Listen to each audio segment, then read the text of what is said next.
Moi, jeune enfant en Haïti, je n'avais aucunement conscience que j'étais un noir, par exemple.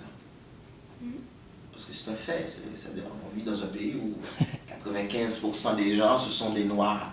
Donc on ne se pose jamais cette question-là. C'est-à-dire, en tout cas, les questions identitaires se posent d'une autre façon. Mais quand soudainement on devient minorité, je me retrouve dans un pays où je suis minoritaire, et c'est là que il y a un regard qui est porté sur moi, autrement que celui auquel j'étais habitué. Et je porte un regard sur mon environnement qui était autre. Alors, comme jeune adolescent, ça m'a forcé à lire. Et un des livres qui m'a beaucoup marqué en le lisant, ça m'a permis de comprendre beaucoup de choses. C'est un livre d'un auteur qui s'appelle Frantz Fanon, qui s'appelle Peau noire, masque blanc. Peau noire, masque blanc, c'est un livre qui pose Frantz Fanon en passant. Oui, Mohamed connaît très bien Fanon. Fanon,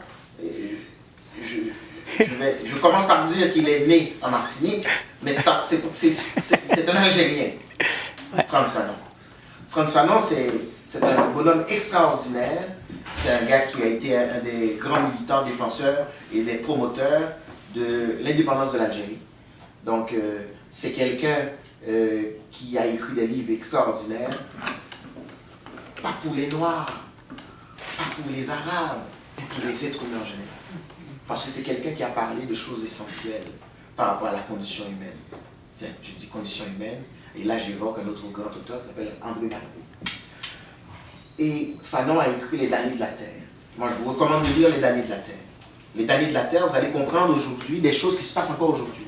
Les damnés de la terre ont été publiés au milieu des années 60, où il parle de l'Algérie. Où il parle de l'Algérie, mais vous allez comprendre bien des choses qui se passent aujourd'hui. Au Québec, bien sûr, ce qui se passe ici aujourd'hui, et en France, en Algérie, en Afrique, un peu partout, en Amérique latine et les Caraïbes. C'est ça, être un auteur vivant. Et ça, c'est un auteur qui m'a beaucoup marqué. Frantz Fanon, Les damnés de la terre. Il y a d'autres livres qui m'ont marqué, mais ce que je voulais dire, c'est la littérature, c'est quelque chose d'essentiel, et c'est quelque chose d'être vivant. Et pour moi, en vélo, des trucs mobiles, c'est encore mieux, quand la littérature va à la rencontre des gens. Mais le projet Conakry